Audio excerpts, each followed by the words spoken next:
Banha da cobra, banha da cobra. Banha da cobra. Banha da cobra. Banha da cobra, banha da cobra. Banha da cobra. Banha da cobra, banha da cobra. Banha da cobra. Trangalho, lembras-te? Olá, Trangalho, tudo bem? Não, olá Marcelo com um trangalho. Ok, não apliquei bem, peço desculpa. Pois, exatamente. Isto vai com evolução, vá, pronto. Claramente tem que ser uma situação de aulas, exatamente. Ok. Pronto. Mais um dia, mais um podcast. Yeah. Benfica ganhou 1-0, espantoso, contra esse portento magnífico desportivo chamado Estoril Praia. Campeões. Mas foi um banho de bola, man. Então passa pela cabeça. Porquê que o Benfica não está na final da Champions depois de um jogo como este? Eu achava que tinha ganho tudo. Não ganhou? Pois pá, o Benfica já acabou, né? Yeah. Já ganhou tudo. Pois, é isso. Yeah, ok, no universo paralelo talvez funcione assim. Como é que estás, meu? Tudo bem. Está tudo, então vá, sim. vamos já partir para a merda ou não? Talvez. Só... Então vá. Eu acho que nunca falei nisto, mas sei lá, há certas formas de abordar argumentos ou tipo contra-argumentar que eu odeio. Ok. E uma delas é não é o que disseste, é como disseste. Preach, nigga, preach! Não, mano, tipo... Vai falando. Mano, a forma como se chega ao argumento não é mais importante do que o argumento em si, mano. Aquilo que é dito é sempre mais importante. Aquilo que está a ser transmitido é sempre mais importante do que a forma como foi dito. A forma como foi dito nunca vai ser superior. Mano, pode causar algum dano, pode ferir algum sentimento, mas a mensagem que está a ser transmitida é sempre mais importante. E eu agora não é para te ganhar, não é para medir pilinhas, Sim. mas eu vou dizer-te onde é que isto é more e como é que se diz? Não, complementa. Não sei que, não, quer dizer não sei que é imormente, é a expressão. Sim. Nomeado imormente, onde é que acontece de forma tipo de claras? Yeah. Na relação heterossexual. Fez. Yeah. Que é a que eu conheço. Yeah. Não há nada de mal de uma relação homossexual. Até porque há um dominante, não sei. Vocês é que sabem. Os homossexuais. Não estou-vos a chamar de homossexuais. Vocês é que sabem, são, não mal nenhum. Yeah. Na relação, man. Na relação isto acontece. Não é o que disseste, é como disseste. Mano, é que elimina qualquer relevância da lógica e do contexto e do bom senso em prol da forma como a pessoa se sente ou não se sente. A partir do momento em que tu passas uma discussão em prol do tema, em que passas a discussão do tema para não é o que disseste, é como disseste, faz duas coisas. Primeiro, sentimentos. Exato. Segundo, ad hominem. Está-te a atacar a ti. Exato. É uma falácia lógica. Exatamente. Está a vitimizar-se atacando-te por duas frentes, que é o que tu disseste é merda. Yeah. O como tu disseste foi ainda pior que merda. Sim. E tu és uma merda. Sim, mas não aborda o argumento em si, aquilo que está a ser dito. Nada. Porque depois estamos a virar o bico ao prego. Mas o que é que eu disse para te fazer sentir assim? Não sei lá. É a maneira como expressaste esse pensamento. Foi um bocado, sei lá, frio. Não que tiveste em consideração com quem estavas a falar. Mas eu levantei a voz, eu usei alguma palavra que não devia. Não, mas ainda assim, repara, foste um bocado agressivo no tom. E é irónico porque é um argumento que invoca os sentimentos feridos. No entanto, está a chantagear a tua forma de se expressar. É uma sobrecorreção. Sim. Atenção, está a atacar a ti como pessoa, defendendo-se para defender os seus próprios sentimentos como pessoa. Tipo, não, quando em teoria numa relação nem sequer é coerente. Quando em teoria numa discussão, melhor dizendo, tu estás a tentar aproximar os opostos para encontrar um consenso para resolver a situação, seja tu tens razão, peço desculpa, ou vês como eu tinha razão, ou então, ok, concordemos em discordar, mas aqui o ponto de encontro é X. Yeah. Quando aparece não é o que estás a dizer, é como disseste, está a exponenciar ainda mais a clivagem, não é? O espaço, o grande canyon que já estava em termos argumentativos. E é muito interessante tu estejas a dizer isso, porque repara, chantagear, boa, man, boa, porque automaticamente passamos a estar num casino em que como é que eu ia te explicar isto? tu apostas o teu discernimento racional até deixares de o ter, e depois o viciado em jogo, nesta analogia, aposta à casa figurativa, que é o quê? A paciência. Estás a perceber? E depois, quando tu estás na iminência de ter chegado no casino com 20 euros, ter estado na discussão com a possibilidade de já de teres arrecadado em fichas 150 euros, mas depois no fim acontece-te o impulso de fazeres all-in porque começas a perder a paciência e sais do casino a zeros, aí, meu amigo, tu és um traste, tu és um monte de esterco que não merece estar com a pessoa com quem tu tiveste a discussão e tens que rever todas as fundações do teu ser, porque tu efetivamente és uma má pessoa. Sim. Apesar de não ter nada a ver com o argumento original. Nunca teve. Nada do que eu disse aqui tem a ver com a discussão. Não. Nada. É um fenómeno tanto de engraçado como extremamente irritante. Epá, de engraçado tem enquanto espectador. Porque... Sim, exato, sim. Não, eu estou a dizer a fórmula em si é tão ridícula que é engraçada. Sim, eu estou a concordar contigo. Atenção, Vando, não é o que tu disseste, é o que eu estou a interpretar depois do que tu dizes. Exato. Enquanto espectador, tu riste de forma empática ou até tu riste do género, man, de forma analítica do género, man, não vais por aí, vais perder. Vais perder, ela está a ganhar terreno, puto. Foda-se, fizeste merda. Mas isto tudo dentro de ti, puto, porque tu não podes meter-te. Não podes meter-te. Porque isso é uma batalha que o teu amigo tem que travar. Não é? Sim, e tem que aprender. E é engraçado como todos os homens se tornam amigos de certa forma, mesmo que seja um gajo completamente desconhecido, sem saberes o teor da discussão. Ele até pode ter sido uma merda, não é? Mas quando a discussão vira para o tu, naquele casal, pode até estar na rua, man. Mas nós estamos a ver aquilo a dizer, man, olha, ele está naquela situação. Nós damos um toque de cotovelo um ao outro a dizer, olha, já sabemos o que é e sentimos uma certa empatia. Man, estás a ver? É pá, interessante. Abriste bem a situação, puto. Olha, estou a gostar. É pá, tem tanta consideração sobre isso que até estou confuso. Continua, elabora mais um bocado para eu pensar o que é que vou dizer. Não, era só este tipo de expressões. Não me fodas. Calma. Ou ideias que são contraditórias entre si ou que são redundantes.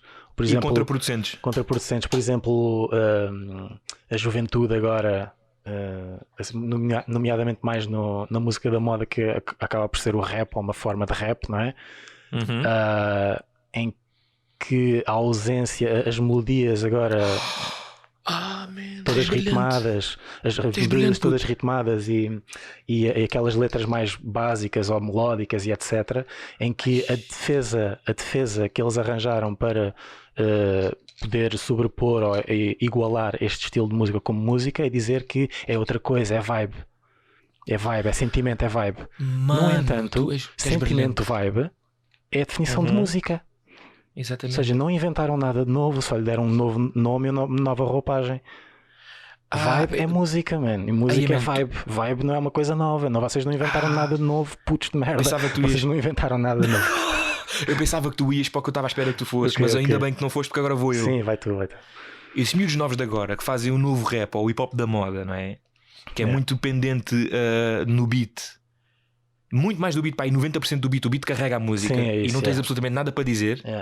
Basta que a tua métrica tipo case o beat e não o contrário. Não seja um comum acordo, uma comunhão bonita entre o liricismo e a música que acompanhe.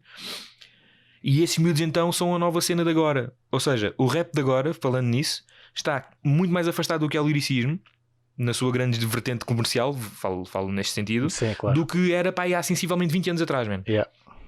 Repara que os opostos, lá está, man, a história é cíclica e é interessante isto. Antigamente tinhas o Vanilla Ice e o MC Hammer, que eram o nicho comercial dos liricistas. LL Cool J, Cool Daddy Rap, Cool Daddy Kane. Cool Daddy Kane. Isso é o Big Daddy Kane. Cool G Rap, Big Daddy Kane. Misturei os dois, estás a ver? Pronto, Cool G Rap e Big Daddy Kane, estás a ver? Tipo os lyricistas, estás a ver? Ao passo que agora o lyricista parece-me um animal em investigação.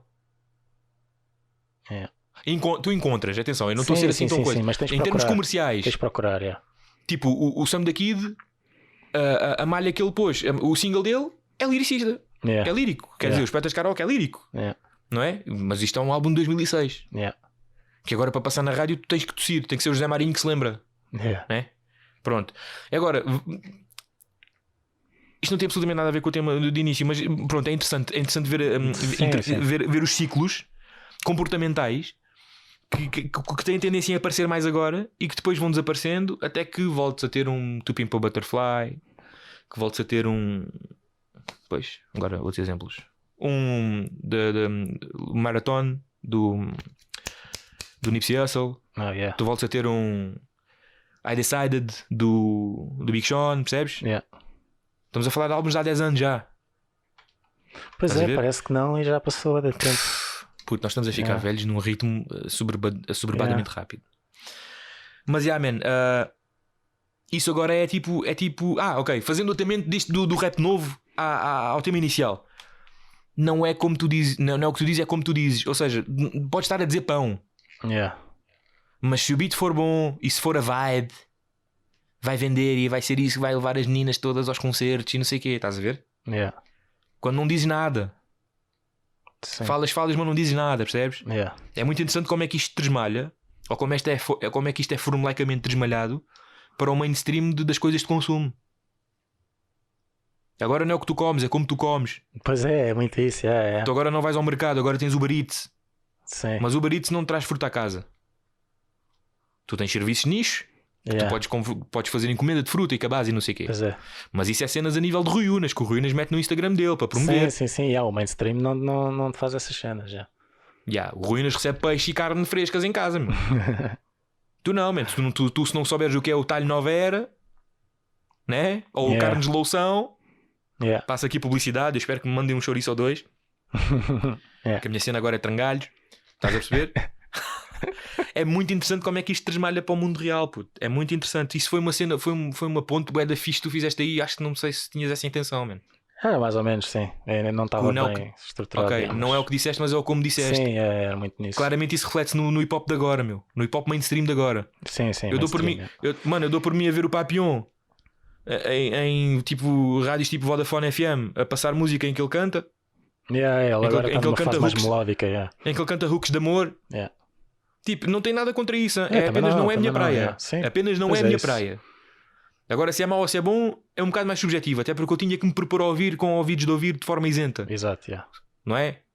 Só que isso é um exercício difícil para qualquer forma de arte quando tu estás obrigatoriamente a propor a ver uma coisa sabendo de antemão até. É mais difícil ainda, sabendo de antemão até o que é que aquilo implica, não é?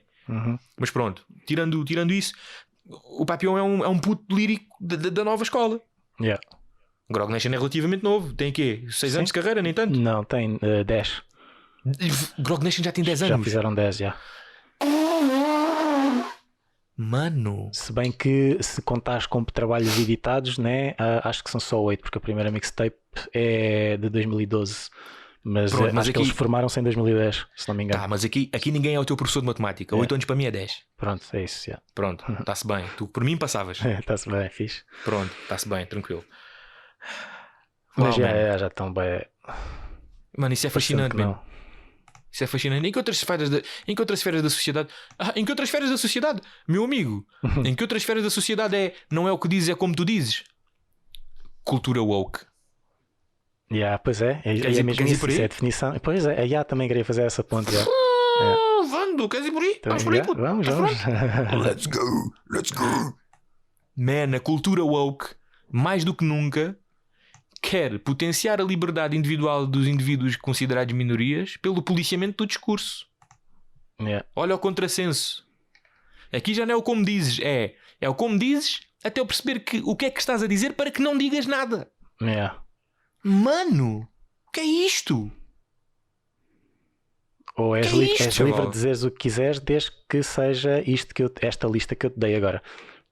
O que é isto, mano? Agora qual é o mal de um gajo de um artigo de opinião dizer que provavelmente os colonos, quando foram para a África pela primeira vez, depararam-se com nativos africanos e que aqueles burros e ignorantes que foram para um novo mundo, também assustados de certa forma, se deparam com pessoas completamente dispares das suas lides sociais e culturais, não é? E que vêm comportamentos abjetos ao seu conhecimento comum. E que os tenham comparado com ou sem maldade, com ou sem superioridade, a macacos. Estamos a falar de 1500, 1400, 1300 e tal. Não é? Quando é que foram os descobrimentos? Sim, os nossos já, tipo 1500. Já. Não, espera, 1300. Abaixo disso, 1500 já foi. 1300 já foi Brasil. Já foi Brasil e já estávamos bem conhecedores. Né? Portanto, nós levámos mão de obra lá está, os tais macacos que a gente descobriu. Para a sua expressão, atenção, eu não considero. Foda-se, woke culture, não fodam. Pronto, passa a expressão, os macacos que a gente descobriu em África, a gente português daquele tempo, não fui eu, a culpa não é minha. Que levámos para o Brasil, para roubar o ouro do Brasil também, mas pronto. Tipo, e então, man, é um pensamento, meu. E se eu concordo com ele? Obviamente não, porque eu também estou munido de cultura, de informação e de história que sustenta que isso não é assim. Obviamente, mas faço. Mano, naquele tempo a malta não tinha chegado a ir à Índia antes, porque chegavas ali àquela zona da África do Sul e passavas o Cabo Bojador, mano, que tinha lá o Adamastor, que era nada mais nada menos que tempestades marítimas do Atlântico, puto. Não é? Escola de Adamastor. Então, malta que concebe que o Adamastor era uma merda real, que até faz parte dos cantos de uma das obras literárias mais conhecidas do mundo, que nós até agora temos que levar com ela no 8º ou no 9º, lá o que é, chamada Lusíadas, não é? E se aquela malta pensava assim, se nós estudamos sobre isso, com a sua relevância cultural de contexto histórico, qual é o espanto de aparecer um clone ou dois? Ou melhor, qual é o espanto de alguém agora pegar nisso? Imagina, eu estou numa conversa contigo e viro-me para ti e digo: Vando, o que é que achas que aqueles cabrões daquele tempo pensaram quando viram um negro pela primeira vez, um nativo? E tu dizes-me, podemos até inverter os papéis para ficarem na fogueira, percebes? Tu perguntas-me a mim, Marcelo, o que é que achas que eles pensaram? Não sei o quê. Pergunta lá. Marcelo, o que é que achas que os colonos pensaram quando viram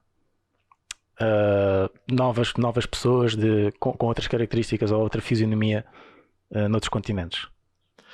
Olha, estás-me a falar aqui, por exemplo, o que? África? Assim? Sim, por exemplo, África. Olha, em África eu vou dizer o que é que provavelmente um colónico ignorante e completamente despejado de conhecimento literário poderá ter pensado nisso. Poderá ter pensado que viu um nativo no meio dos arbustos que estava com medo porque viu barcos a aproximarem-se, barcos de grande porte, e que depois viu de lá cidadãos ou pessoas ou whatever a saírem de lá com outras vestes, outras roupas, outros aspectos, outra cor até, não é? E esse nativo, de forma muito assustada, escondeu-se nos arbustos, né? De certa forma até animalesca, porque tinha movimentos que são associados ao terreno, não é? Até porque, repara, pensando assim também de forma solta, tu não caminhas da mesma forma numa montanha do que caminhas na areia da praia. Certo? Tu não caminhas da mesma forma da relva do que caminhas no cimento. Sim. Pronto. Então, uma pessoa que está na selva e que vê e que se sente assustada e que conhece o terreno, se calhar movimenta-se de forma distinta e de forma um bocado, diga-se, animalesca no sentido mais figurativo da palavra, porque sim, está assustado e está-se a esconder, não sei o quê, né? Penso eu. Exatamente, representativo, é essa a palavra. Muito obrigado. Então eu penso assim, então se calhar do lado do colono, que também não sabe para o que é que vai, provavelmente esperando que iria encontrar outras pessoas, ou então não, não é? Está ao longe e não sei o quê. E aquela merda antigamente era um monóculo, porque os holandeses ainda não sei se tinham lembrado de inventar a lente ou não, a lente de grande graduação, não sei se sabes, mas foram os holandeses. Mas pronto, agora lá está, man. Se calhar vem uma cena, vem um vulto de longe de um ser escuro, que é o ser africano, abaixo da linha da Guiné, neste caso Guiné-Conakry, e vem um ser africano mais escuro e não sei o quê, e de trajes reduzidos, não é? De dia, não sei o que mais, e vê nas sombras. Se calhar pensa que é um macaco, ou que é um animal, ou que é uma merda assim, percebes? Pois, será que não é? Não sei, estamos a exercitar agora o que é que aquelas pessoas poderão ter pensado ou não. Não estamos a dizer que sim ou que não, nem estamos a dizer que concordamos ou não, ou que achamos que essas pessoas são macacos ou não. Estamos a fazer um exercício. E repara, eu estou a falar contigo, eu não tenho aqui enciclopédias, percebes? Exatamente. Ou seja, é pensamento livre e deve ter direito a erro. Com certeza, porque lá está. O pensamento livre só tem direito a julgamento. Não estou a falar de condenação, estou a falar de julgamento, dependendo do intuito desse pensamento, não é? Pois, era isso que eu ia dizer. Se eu tenho o pensamento de falar para uma palestra, se eu estou numa palestra em que toda a gente de gorro branco, pontiagudo, e que eu digo que os colonos, quando foram à África, viram que tudo o que era mais negro, neste caso os africanos, que era tudo macacos, que era tudo escuro e estava atrás reduzidas, se calhar aí tem uma conotação de doutrina e de propaganda. Agora eu só estou contigo no café e a na cavaqueira, man. Sim. E depende também a forma do discurso, né? Agora, esse exemplo que deste é tu próprio estás a afirmar isso. Sim. E eu não estou a dizer que é. O que nós estávamos a fazer agora estávamos a fazer um exercício de como é que outras pessoas, em certas circunstâncias e noutra época, poderão ter visto ou não. Pois, como é que poderão ter visto? É uma hipótese. Exatamente. porque nem toda a gente, mas lá está, eu não sei até que ponto é que grandes navegadores marítimos que tinham a capacidade intelectual de navegação, se tinham a vontade intelectual de ler história e documentar. E documentos. Exato. E documentosa de outros povos, né? Até para nós sabemos que existe literatura que remonta do povo sumério, do povo asiático e tudo mais, que remonta desde antes de Portugal sequer ter pensado em nascer. Mas lá está. Se nós até aquele ponto dos descobrimentos éramos uma nação extremamente jovem, sabes, sei lá, se havia capacidade intelectual. Porque o monge, o escrivão, o monge dotado efetivamente de cultura e de estudo, não era o monge que estava no navio para descobrir merdas. Não é? Sim, a maior parte pelo menos, ou seja, a tripulação, a maior parte da tripulação, e agora é outra vez pensamento livre, se calhar estou errado e alguém me corrija. Pois, sim. Eu diria que são grunhos, ou seja, quem operava o barco deveria ser a maior parte de grunhos, e depois devia haver um ou outro estudado que seria de remos. o navegador, o gajo que estava com o astrolábio e o caralho. Mas esse é para ler o astrolábio, puto. Mas esse só estudou o astrolábio, se calhar. Exatamente. Estudas o astrolábio, penso eu. Estudas o astrolábio para navegar, para saber de acordo com as coordenadas dos mapas traçados naquele tempo, também não era assim tão accurate, não é? Era com base em malta que teoricamente foi lá, viu como é que era, traçou o mapa e voltou para trás.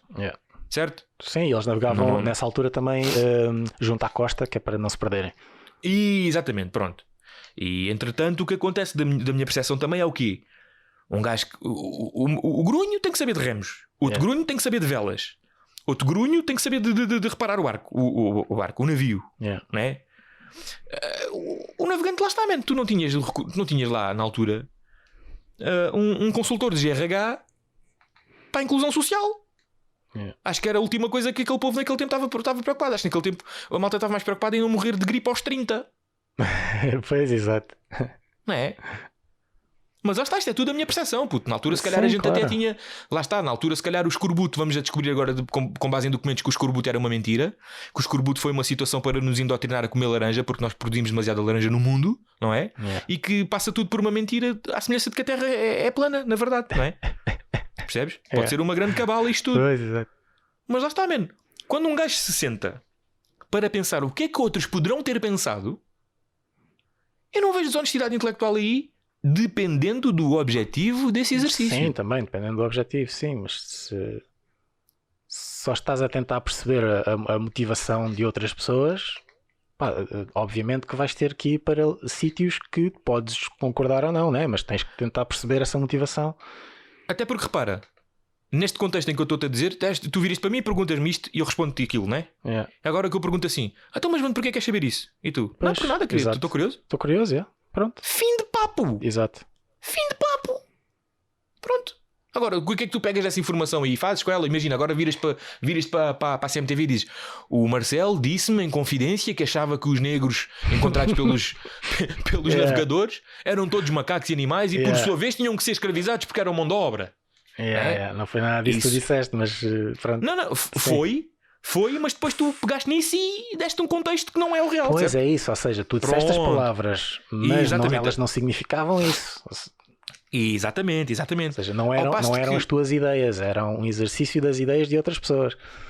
Ao passo de que, Vando, o mundo caminha para um meio em que, pelo que a gente está a dizer aqui do nem sequer podes dizer para que não haja o perigo de seres mal interpretado do como disseste, o mundo caminha para que tu me perguntes o que me perguntaste e eu digo, pá, mano, eu não quero falar sobre isso é polémico, senão...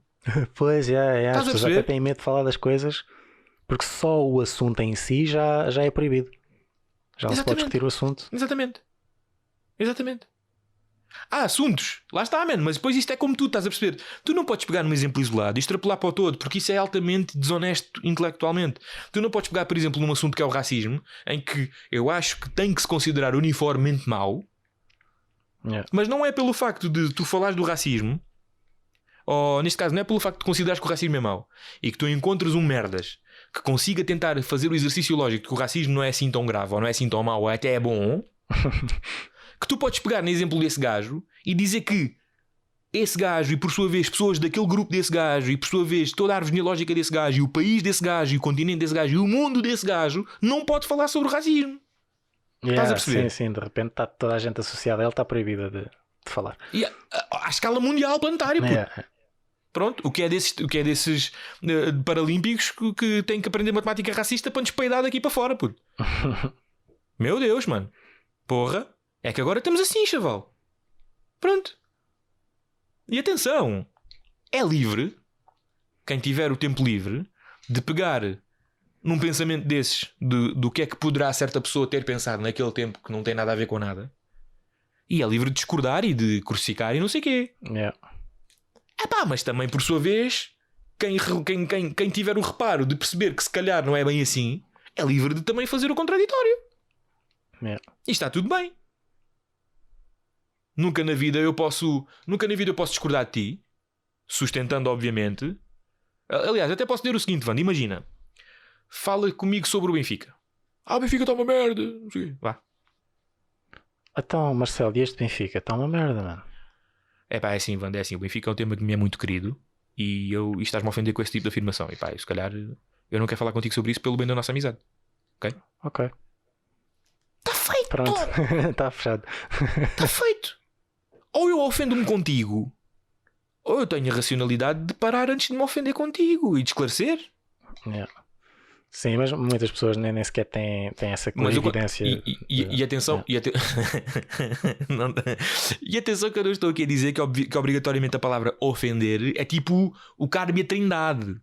Sim. Não é tipo insultar-te a ti e toda a tua existência. Não, mas não, ofensazinha, ofensazona, não sei o que, há níveis para isto, não é? Pronto, exatamente. Com isto eu estou a dizer ofender, pronto, é a mesma coisa que o triggering. A palavra triggered, a palavra engatilhado, não sei como é que é, não sei se há expressão disto em português, mas lá está. Como a malta gosta muito de importar. Porque o trigger é uma palavra perfeitamente, que é tipo ofensazinha. Que muitas vezes é infundada. É mais isso, Eu agora, fazendo um exercício de retrospectiva, já fiquei muitas vezes triggered por coisas que eu considerei fundadas, que eu considerei com sustentação. Que se calhar em conversa com outros posso ficar completamente enganado e posso dizer que afinal fui triggered mesmo no sentido de lato da palavra triggering, não é? Não sei se me estou a fazer entender. Não sei se foi muito claro. Não sei, ou seja, pois, mas também depende, ou seja, na tua perspectiva tinhas fundamento para teres ficado ofendidozinho, não é? Exatamente, exatamente. Pronto, mas se calhar... Sim, mas espalhar em conversa com pessoas ditas normais ou pessoas fora da minha ofensa, não é? E é aqui que entra a rede social como cancro, puto. Porque geralmente quem fica trigger por certa merda expressa sozinho, na sua bolha, como é que ficou ofendido. E depois estima-se que essa pessoa associada à sua rede de amigos, que se calhar são amigos porque têm muitas coisas em comum, muito mais coisas em comum do que coisas que não são em comum, né? Têm muito formas de pensar muito iguais, não sei o quê, muito parecidas, releva a que essas pessoas apoiem o gatilho. Sim. Pois e quem é do círculo de amigos e não apoia o gatilho, cala-se.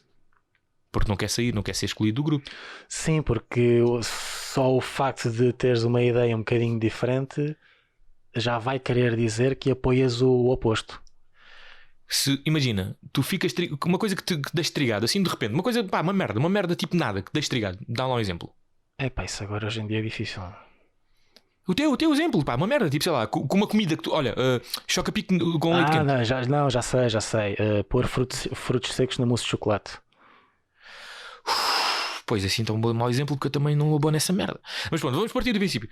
Então, mas Ovan disse: quando eu faço este exercício de e se eu não quiser ser excluído por ti, eu tenho é que exponenciar o teu trigger. Do tipo, então e se essa pessoa morresse com frutos secos na peida? Para nunca mais voltar a pôr mousse? Posso ter frutos secos no mousse de chocolate? Estás a perceber? Sim. Para exponenciar o teu trigger, estás a ver? Porque se eu estiver a fazer o e se, Wanda, então e se tu separares o fruto seco do mousse? E tu começas a computar e raciocínio lógico detectado. Mas não, o que tu disse é como tu disseste, porque não abona a minha tese. Já não somos amigos, vou-te expor. Encontrei um tweet teu. Sim, vou-te cancelar. Foda-se, já viste como é que isto está, cara? Eu peço desculpa pelo palavreado, não sei, alguém. Marcelo, às vezes a tua linguagem é muito. Estou-me a cagar, não ouço, azar. Mas pronto, é frustrante, pá. É frustrante porque, repara, isto vai fazer outramente àquele episódio que nós falámos e que acho que concordas e não sei o que é não se silencia o discurso, deixe-se falar quem tiver a falar, porque é assim que a gente sabe com quem lida. Concordamos muito, concordamos pouco, discordamos veemente, apontamos o dedo e essa pessoa ou é reeducada ou desaparece de forma natural. Tu não vais frequentar um restaurante com má comida. Sim, e isto falando de pessoas que tenham pensamentos considerados objetos, não é? Sim, sim. Depois já acontece simplesmente o serem pessoas que não têm, ou seja, que as ideias não sejam necessariamente antissociais e, sei lá, e não sejam preconceituosas e etc. Sejam simplesmente uma visão diferente. Exatamente. E que só por serem uma visão diferente já são de alguma forma, como não obedecem à narrativa que agora que seja a mais popular, não é? Ou que seja, sei lá, um exemplo concreto de apoiar o feminismo de uma forma mais radical. É uma comunidade que apoie, sim, que apoie o feminismo daquela forma radical. E alguém que tenha uma visão, se calhar, mais modesta do feminismo, exatamente, já é considerado um machista do caraças. Mano, não vais mais longe. Sabes qual é uma das grandes coisas que se está a perpetuar com isso? É o facto de pessoas que têm pensamentos não formulados, paralelos ou adjacentes, em qualquer grau de distância diferentes, não se encontram seguros para expressar esses pensamentos, ficam agrilhoados a ter de responder de acordo com a tribo. E isso é uma forma perigosa de radicalizar. Isso é uma radicalização, chaval. Pois é isso. Isso é uma forma de radicalizar. Não é só as propagandas do ISIS que radicalizam garotos jovens para pegarem em si, dizerem estou farto desta merda, não quero mais estudar, eu vou ser terrorista. Não é? Que é uma forma de radicalização, mano. Uma forma de radicalização é tu tens uma cultura inteira que embarda, faz barulho para que tu não possas dizer o que pensas, quanto muito para saber o que tu pensas, para seres puxado para dizer jovem, senta aqui, vamos conversar, vamos destinatar esses pensamentos, vamos esclarecer aqui algumas coisas, porque estás aqui, está confuso, está cinzento aí, vamos clarear algumas coisas para ver se depois tu chegas a conclusões naturalmente ou se precisas de mais guia, percebes? Não é pedagógico, não incita ao pensamento. O pensamento livre está cada vez menos a existir, está cada vez mais a decrescer, quero dizer, a declinar, a definhar. E a woke culture é tipo o epítome máximo do pensamento não livre. Muita gente tinha medo do Trump enquanto potencial ditador, muita gente tem medo do Xi Jinping, muita gente tem medo do outro gajo da Coreia, muita gente tem medo do Putin, enquanto faces da ditadura mundial moderna, governamental, não sei o quê, né? Mas Orson Welles não se referia necessariamente a esses gajos. Orson Welles referia-se com 1984, que agora posso-me bater de que sei bué, porque li o livro, né? Orson Welles não se referia a eles, referia-se ao grande irmão. O grande irmão não é necessariamente as grandes corporations de tech que te observam. Só corrigir, o autor do livro é o George Orwell. Caraças, desculpa, George Orwell, exatamente. Estava a ter mal, o Orson Welles. Desculpa. Sim, desculpa, George Orwell, exatamente. Ai que merda. Agora posso-me bater que sei bué e digo merda do realizador. Pronto, lá está, eu também sou um objeto em evolução. Permitam-me errar, Exato, não há mal nenhum. Pronto, quem não está contente pode bem sentar no trangalho. Pronto, George Orwell não se refere necessariamente ao Big Tech e à Big Pharma que querem tipo controlar e agrilhoar as pessoas na sequência de individualidades e não sei o quê, e suprimir isso e não sei o quê. Estamos a falar mesmo destas pessoas que inadvertidamente correspondem a essa narrativa de aprisionar o pensamento. Pois, a woke culture depois de analisar os problemas que assolam a sociedade ocidental e rica, né? Porque já estamos cansados de saber quais são os problemas da sociedade desfavorecida do hemisfério sul do mundo, certo? Isso o mundo já está cansado de saber. Mesmo antes de seres woke já sabias que havia fome em África, que havia doenças em África, que havia exploração em África e uma série de coisas assim, certo? Agora o que a woke culture fez, obviamente, e com o seu mérito, foi abrir as mentes e abrir os olhos dos problemas que existem efetivamente na sociedade dita desenvolvida e na sua gênese mais, sei lá, mais atualizada ou mais polida possível, não é? Porque ainda há espaço para melhor, porque a perfeição não existe quando se fala do ser humano, certo? Então houve essa abertura de mentes, mas depois começas a saltar começas a saltar da tua esfera de conforto de uma forma irresponsável quando tu te propões a analisar outras coisas que, na minha perspectiva, não têm tanta relevância a ser analisadas assim, nomeadamente o discurso. O discurso desmensuradamente, atenção. Nomeadamente o discurso, nomeadamente, sei lá o que a woke culture também promove, que é assim merda, tipo a matemática, né? E assim sucessivamente. Yeah. Só que depois o problema disso é que há uma falta de humildade aí, porque todos se consideram certos. Porque lá está. Quando dizes demasiadas vezes uma coisa que não é necessariamente verdade, mesmo que tu tenhas boas intenções, passas a assumir isso como verdade. E como tu estás, tipo, teoricamente do lado certo da história, do lado certo da causa, tipo, não podes ser contestado. Estás a ver? Uhum. Tu não podes apontar o dedo ao Mamadou Ba por ele ter feito aquelas declarações da maneira que fez, que és automaticamente nacionalista e queres os negros fora. Sim, é. Ao que tu não podes apontar o dedo aos montes de merda que diariamente aparecem que nem as baratas para falar de que os negros não estão aqui a fazer nada e que se o Mamadou Ba não está contente que vá para a terra dele e que seja assim não está contente que vá para a terra dela e assim sucessivamente, que automaticamente tu estás a aprisionar o discurso. Essa pessoa, não era isso que eu queria dizer. O outamento não era esse. O outamento era do género. Tu não podes ir, não pode ser nem tanto ao mar nem tanto à serra. Ou seja, tu não podes estar de forma extremada de um lado da história, do género, condenar as declarações do Mamadou Ba e automaticamente mandar para a terra dele. Ao mesmo tempo, tu não podes estar do lado de Mamadou Ba desmensuradamente e que todo o gajo é racista, tudo é racismo, tudo é mau. Sim, era esse o outamento que eu queria fazer, exatamente. E depois deixei-me levar pela emoção. Pronto, peço desculpa pela imprecisão momentânea que tive, não é? Mas pronto, tenho a cabeça em trangalhos. Continuação. Sim, o que se... diz. No sentido de se estás a apoiar uma causa, não estás a apoiá-la de... Ou seja, obviamente tens as tuas convicções, não é? E apoia-las e tentas fazê-las ir avante. Certo. No entanto, se alguém que as defende ou se alguma atividade ou alguém que representa essas ideias cometa um erro ou outro, tu és livre de fazer essa crítica e não tens que estar cegamente ao lado dessa pessoa. E exatamente, porque isso é o polimento das causas, não é? Como se fosse, né? Como se isso fosse afetar a causa em si, não é?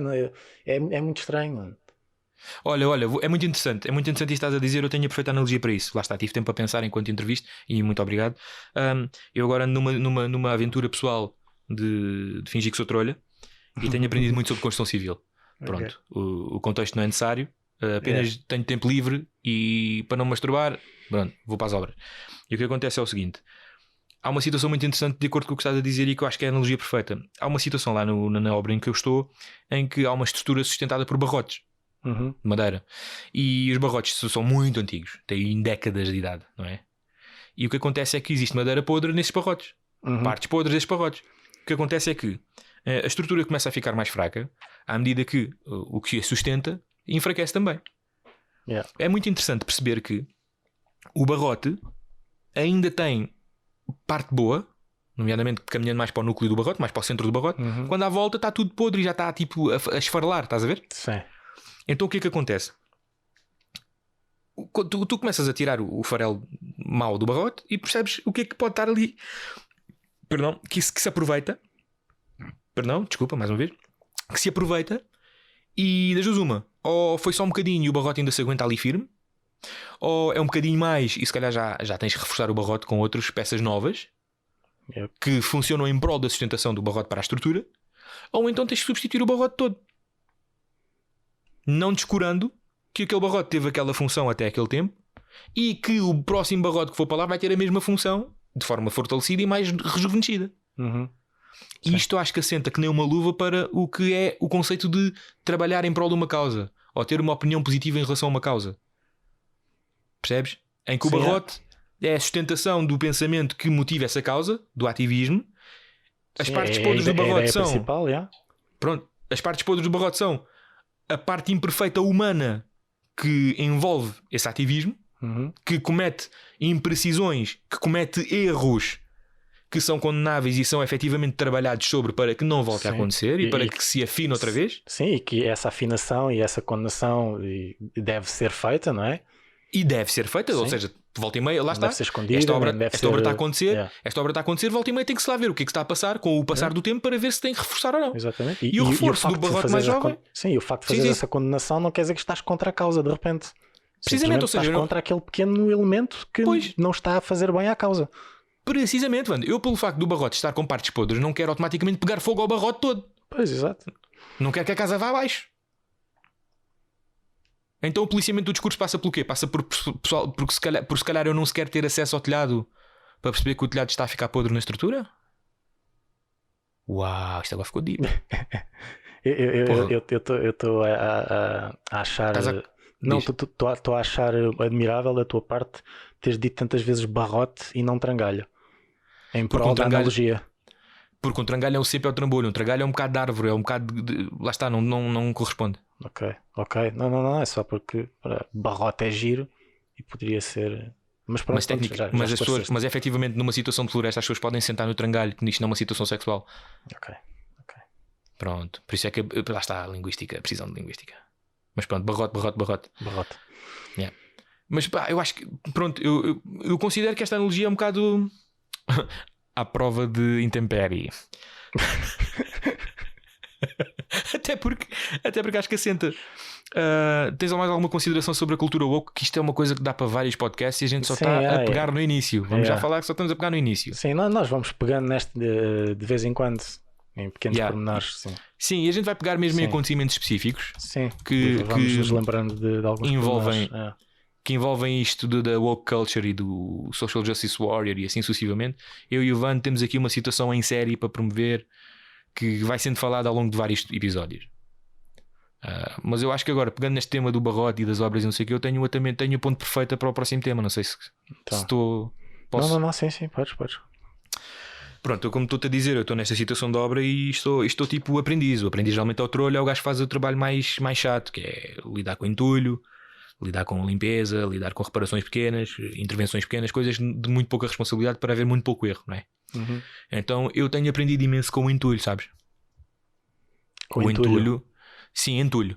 Okay. Porquê? Porque o entulho, como tu sabes, para as pessoas que não sabem o que é o entulho é o excedente da obra, é aquilo que na sequência de partir uma infraestrutura, não sei o quê, é o excedente, é o desperdício de materiais, pronto. E eu na sequência disso, eu voltei meio, estou lá a varrer e não sei o quê, estou a juntar o entulho para depois meter no monte do entulho. E tem que põe aqui em baldes e não sei o quê, e depois transporte, e aquilo é tudo uma situação terapêutica, porque tem que ser feito e tem que ser feito. Está ali o entulho no ponto A, tem que ir para o ponto B e alguém tem que fazer, e esse alguém sou eu.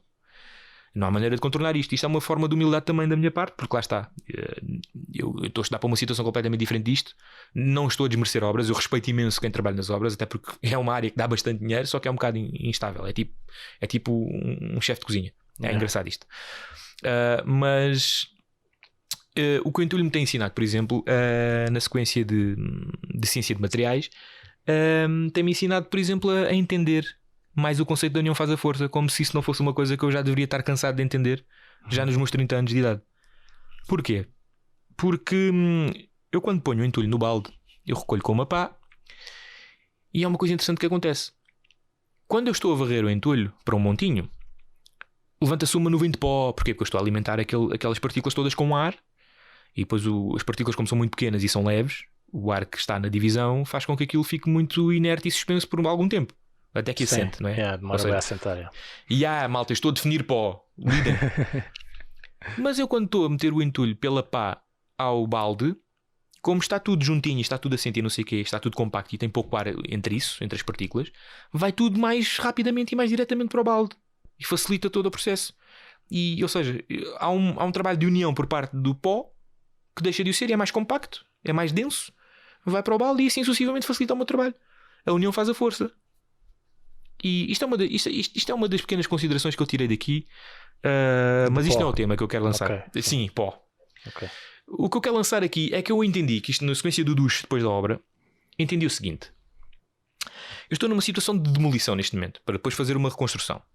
E eu entendi que na demolição eu estou a partir muito tijolo, estou a partir muita tábua, estou a partir muita madeira, estou a partir muita laje, estou a partir muito azulejo, não é? Uhum. E é libertador, não é? Porque tu ali às vezes até descarregas de raiva, estás cansado e não queres fazer aquilo, eu nem tenho aquela ferramenta especializada que é nem tenho isso, estou a usar mesmo trabalho braçal, bacadome. E na sequência disso eu percebi que Os karatecas são trolhas frustrados e incapazes de aprender e praticar uma arte superior.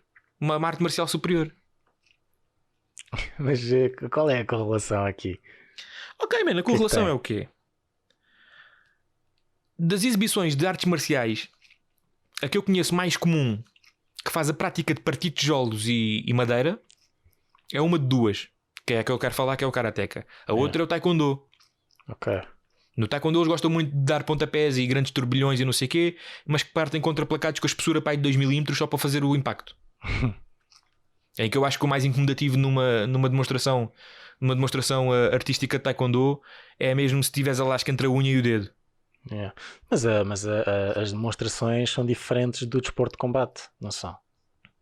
São bastante diferentes. Até há quem diga que são artes diferentes. Tipo, fazeres a demonstração, né? Obrigado por teres ido por aí. Eu tenho a resposta para ti, cabrão. Okay. Não sei. Eu estou a falar como leigo. Sim, mas isso é a tua observação. Eu tenho resposta para isso. Okay, eu não estou a falar aqui de um ponto expert. Eu estou a falar aqui de um ponto também que é observável, que é o quê? Imagina isto. Um karateca, quando quer fazer uma demonstração, parte um tijolo. Parte com a cabeça, parte com a pila, parte com o cotovelo, parte com o cu, parte com não sei o quê, parte com a palma da mão. E vai aqui, Sim. E é a demonstração. E partem a cena, fazem a vénia e está a partido. Pronto. Yeah. Um lutador de Muay Thai, quando quer fazer uma demonstração, tem 12 anos de idade e já tem 100 combates em cima. Yeah, mas também são artes diferentes e têm um treino completamente diferente. É tipo uma cena. Pois, é superior. Não sei. Isto é subjetivo, atenção. Sim, eu sei. Eu estou a lançar o veneno. Sim, eu percebi. É porque repara, com a continuidade da evolução do desporto de combate, eu tenho estado a vir a perceber que efetivamente há artes que são muito mais fogo de vista e muito mais bonitas para filmes do que propriamente aplicabilidade prática. Mas eu vi há pouco tempo, desculpa estar a interromper. Não, diz, por favor. Ou seja, há muitos vídeos no YouTube de desmascarar supostos mestres de artes marciais, né? Tipo, isso é sempre engraçado de ver quando eles lutam com alguém que não vai cair porque eles disseram para eles caírem e que levam nos cornos. Mas pronto, mas que ou aquelas. Não é? Há aquela percepção de que o Kung Fu ou o Wushu, aquela arte marcial dos monges na China, super flamboyante, que é a superior por causa dos filmes e não sei o que, etc. Mas que acaba por ser, como estavas a dizer, mais flamboyante e é mais para. É mais uma arte, é tipo ginástica artística. É mais uma ginástica artística. É bonito de se ver, pronto. Mas aplicabilidade. Mas no entanto, diz-se que a arte marcial de combate foi perdida com o tempo, porque o governo chinês houve uma altura em que proibia que a população aprendesse ou tivesse meios de se defender com medo de uma revolução, ou seja, que transformassem o seu corpo em armas. Percebo o que estás a dizer. E então houve uma proibição de que a arte marcial principal, que era o Wushu, fosse uma arma que o povo pudesse ter. E então era proibido. E a forma que os praticantes de artes marciais encontraram de manter a arte viva foi retirar a parte letal da arte marcial. Olha que interessante. Tipo capoeira, com os negros. Sim, e transformá-la numa só... e manter só a parte espiritual da prática da arte marcial. Pronto, e depois tens a panelarização dessa arte marcial que se chama Tai Chi, né? Pois, sim, pronto, e depois há as outras coisas, mas pronto, eu estou a falar do Kung Fu. Estou a brincar, Fu específico. Eu estou a brincar, Sim, mas isso é bem fascinante, puto. Então... Mas olha, eu vou-te fascinar também, depois de acabar, continua, vá. Não, acabei agora, tipo, basicamente a arte foi desmilitarizada pelo governo. Sim. Foi isso que aconteceu. Certo. Pronto, fazendo atentamente apenas à situação do karaté, eu digo que os karatecas são trolhas frustrados e incapazes de aprender uma arte marcial superior. Porquê? Porque, lançando o veneno ao karateca, o trolha é tipo o gajo até se perceber que tem intelecto para assumir funções superiores na obra, na hierarquia da obra, é o Cepo, é o Palermo, não é? É o gajo a quem se fazem as partidas e não sei o quê. É o gajo que se tenta dizer assim: olha, agora mete dentro do balde e tenta levantar o balde, não é? É este tipo de pessoa que o trolha faz. Por isso é que o trolha, na conotação popular, na maneira como a população vê o trolha é tipo o Pateta, o Palermo, mas em contexto de obra, não é?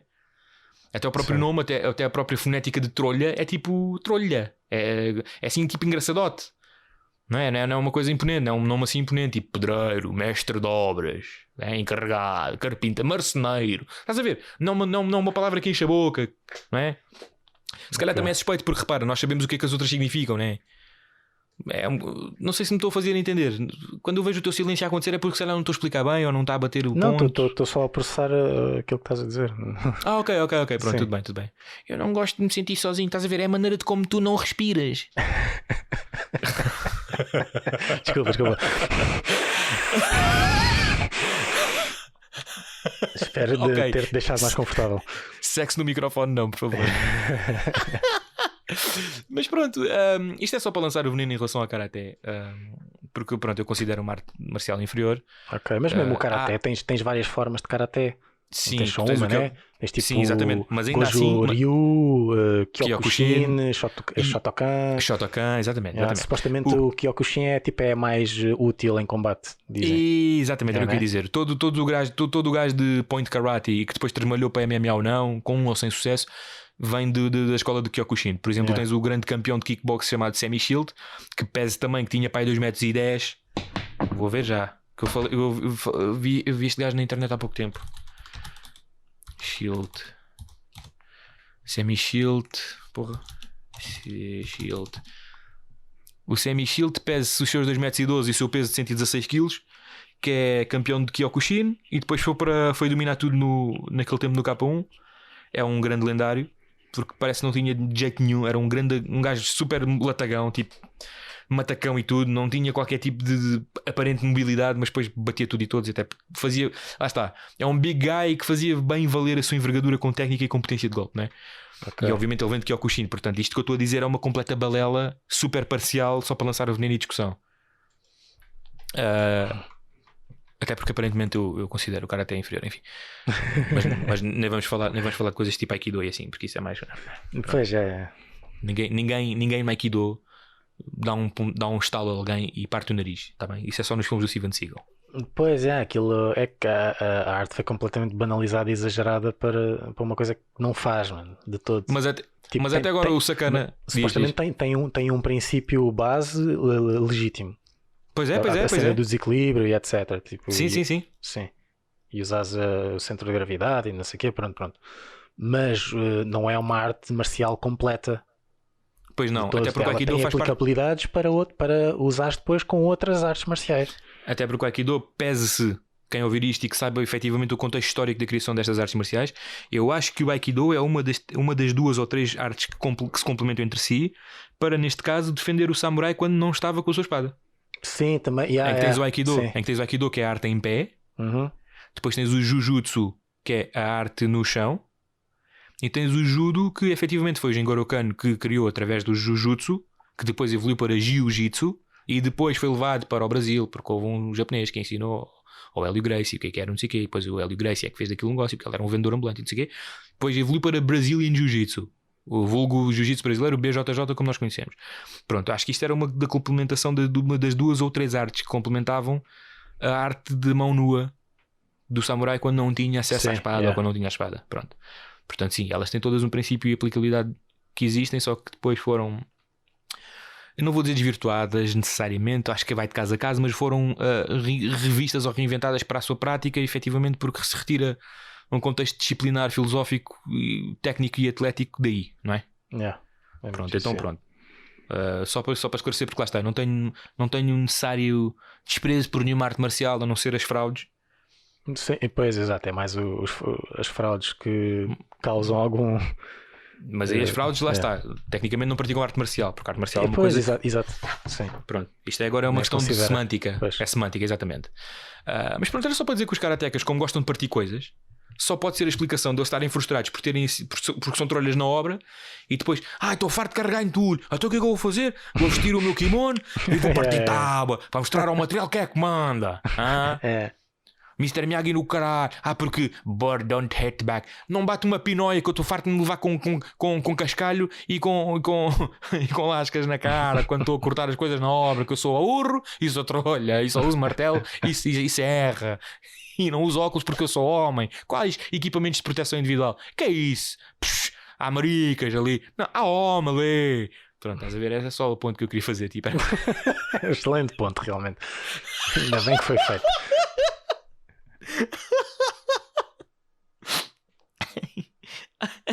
Mas tu falaste numa situação muito interessante do que me fascinaste em relação ao conhecimento da desmilitarização do Wushu. Diz-me sobre o que é que conheces da capoeira. Pouco ou nada. Está bem, diz-me. Não sei, que parece uma dança. Ok. É ao ritmo de música. Ok.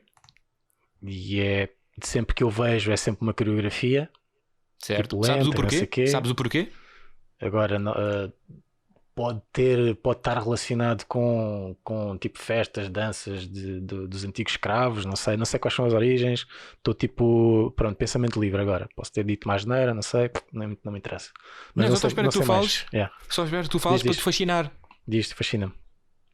Capoeira foi criada em Angola, puto. Pois é, já me tinhas dito. Esqueci-me. Mano. Capoeira foi criada em Angola, chaval. Já me tinhas dito isto há uns anos. Eu até vou sustentar isto, porque eu vou dizer assim muito. Ai, caraças, o que é que eu quero dizer? Que estupidez. De forma livre e solta é o seguinte: a capoeira foi criada em Angola e era praticada pelos pescadores que iam até a ilha do Messolo e voltavam, e que na sequência disso se juntavam naquela arte marcial em que efetivamente até bebiam imenso, e o objetivo era o quê? Eles lutavam mesmo. Atenção, não é a forma como nós conhecemos. Eles lutavam mesmo, tinha outro nome, e eles lutavam mesmo, e a ideia era lutar e beber imenso, e quem ganhasse no fim desses cômputos todos era o campeão daquela roda, daquele torneio, daquele encontro, daquele evento, né? Ok. Pronto. E o que é que acontece? Na sequência de então haver a colonização e haver a mão de obra escrava que foi levada de Angola e da África para o Brasil, e que depois se sediou no Brasil e tudo mais, quiseram continuar com a prática da arte, no entanto tiveram que disfarçá-la sob a forma de dança e de celebração, nos tempos em que não estavam a apanhar o algodão e assim sucessivamente, para que o senhor, o dono da terra senhorial, não desconfiasse nada de insurgência e não sei o quê. Ok. Estás a ver? Pronto. Sim. E daí ter aquela situação toda de dança e de ritmo era por disfarce, porque ajudava-os a abstraírem a mente, preparava-os fisicamente, sim, preparava-os possivelmente para a possível tentativa de fuga dos campos, para terem a preparação, e preparava-os para um possível encontro de mão nua que tivessem com algum gajo com o cão atrás deles e não sei o quê, estás a ver? Sim, sim. Pronto. Man, a capoeira foi criada em Angola, nigga. Já me tinhas dito e esqueci-me completamente. Vai lá. Capoeira, Angola. Porra, eu tinha um blog, eu tinha encontrado um blog que tinha explicado isso tipo de forma perfeita. Mano, tu tens tipo vários vídeos que explicam, man. Que explicam a diferença, que explicam que existem ainda praticantes de capoeira no Brasil que praticam ainda a capoeira de Angola, dita original, estás a ver? Ok. Sim, isso é bem interessante. Isso é bem fantástico, chaval, é bem fantástico. Pois, e realmente devem ser muito poucas as pessoas que sabem esse facto. Pois, man, lá está. Eu também, quando deparei com isto, associado ao Brasil. É como o jiu-jitsu, puto. O jiu-jitsu tu não sabes nada. Agora eu falo, lá está. Se eu não tivesse dado o background agora minimamente, tu provavelmente dirias que conheces o jiu-jitsu, que é o jiu-jitsu brasileiro, brasileiro jiu-jitsu. Não, por acaso eu sei que neste caso é japonês, não é? Pronto, exatamente, sim. Japonês, sim. Por acaso sim. Eu sempre soube que era japonês, mas se calhar agora, hoje em dia, o pessoal associa sempre ao brasileiro. Sim, mas o que eu quero dizer nisto é exatamente, por exemplo, a China inventou a forma mais rudimentar de futebol, o Reino Unido inventou o futebol tal como conhecemos na relva e com os jogadores não sei o quê, só que o Brasil é que é tricampeão mundial, né? Ou 3 vezes campeão mundial, né? Sim, Estás a perceber o que eu quero dizer? 5. 5, pronto, mais me ajudas, desculpa. 5 vezes campeão mundial, estás a ver? Tipo, eles pegaram no que já estava feito e aprimoraram e tornou deles certa coisa, percebes?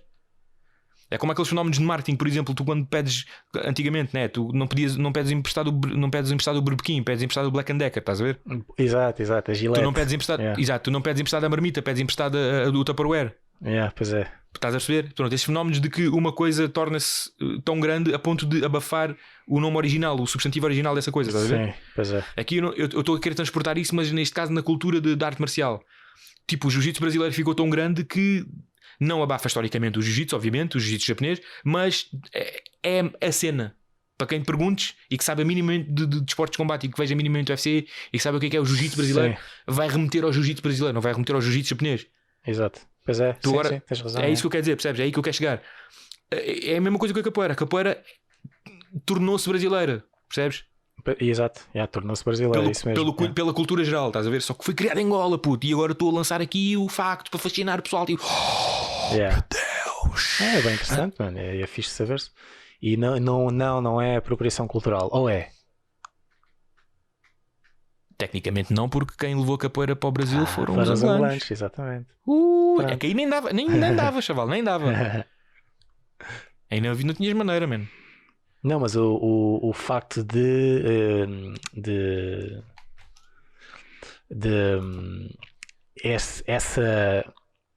este facto não ser difundido sequer e aceitar-se assim de barato de que a capoeira é brasileira como sendo original, como sendo de origem brasileira, é apropriação cultural?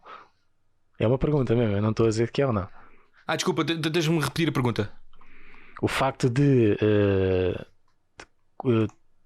no geral, como sociedade, associarmos e termos em mente que a capoeira é de origem brasileira, certo? É apropriação cultural ou não? Eu vou dizer o quê? Vou dizer que sim, e que essas pessoas que pensam assim nem sequer tinham que falar, não podem falar, porque não sabem claramente o que estão a falar. Nem sequer podem ter a liberdade de dizer que a capoeira é de Angola, para que depois apareça um Marcelo da vida a dizer: não, man, repara, a capoeira foi criada no Brasil, efetivamente a forma mais moderna que conhece de capoeira é do Brasil, mas teve as suas origens em Angola. Em Angola já se praticava, tinha outro nome, tinha outro contexto, só que no entanto foi levado daquela forma e não sei o quê. Portanto, não há hipótese para isto. Quem diz que a capoeira é do Brasil é um monte de merda que merece arder na fogueira da opinião pública e não tem direito a falar. Está bem? É que nem pode ser aquela pessoa que me diz: mas eu acho que a capoeira é do Brasil, não sei se estou enganado. Não, man, não é o que tu estás a dizer, é como estás a dizer. Percebes? Tem que ir tudo para o trangalho, man. Tudo.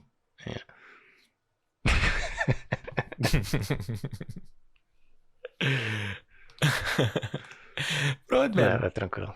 Pronto, man. Olha, eu não tenho mais nada. Sim. Está bom. Está bom? Pronto, olha, bem-vindo a mais um episódio de 1 hora, man. Pois é, os últimos temos-nos estendido mais um bocadinho. Tem havido o que falar. Sim, tem havido o que hoje falar. Também houve, mas pronto, ficou 1 hora. Malta, está muito para breve o que eu e o Ivan estamos a cozinhar para vocês, para tornar esta situação um bocado mais dinâmica, um bocado mais preenchida, vamos deixar assim. Acho que sim. Epá, não sei o que é que ele está a falar, vou só concordar. Foi isso, mano. Mas tiveste de desmascarar porquê? Concordava e estava. Foi o que eu disse. Neste caso foi o que eu disse, não foi como eu disse, né? Pois. Então tens legitimidade e eu peço desculpa. Edita esta parte. Não, agora vai ficar. Pronto, as pessoas vão perceber que eu sou um monte de esterco. É mesmo isso. Marcelo é um monte de esterco. Não é. Ele é fixe. Um monte de esterco. Pronto. Deus. Tchau. Banha da cobra, banha da cobra, banha da cobra, banha da cobra, banha da cobra, banha da cobra, banha da cobra, banha da cobra, banha da cobra, banha da cobra.